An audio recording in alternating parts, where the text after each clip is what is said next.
সভাপতি, আমার এই প্যানেলের সম্মানিত সভাপতি, সাধারণ সম্পাদক বিস্তারিত আপনাদের কাছে তুলে ধরেছেন।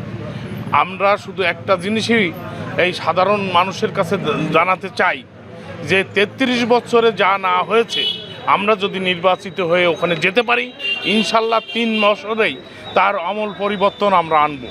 এই প্রতিশ্রুতি আমরা কিন্তু সাধারণ মানুষের কাছে দিয়েছি, ভোটারদের কাছে দিয়েছি।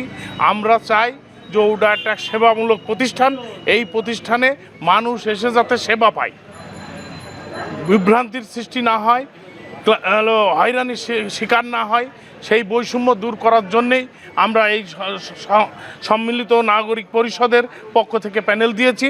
আমরা সব শ্রেণীর মানুষকে এই প্যানেলে আমরা রেখেছি। আমরা সবার মতামতের ভিত্তিতে এই প্যানেলকে ঐক্যবদ্ধভাবে আমরা যাতে এগিয়ে নিয়ে যেতে পারি। আমাদের প্রতিষ্ঠান ডায়াবেটিস সমিতিকে আমরা বাংলাদেশের ভিতরে একটা মডেল হিসেবে আমরা পরিস্থিতি লাভ করাতে পারি, এই আশা নিয়েই আমরা কিন্তু এই সম্মিলিত পরিষদের আমরা ভোট করছি।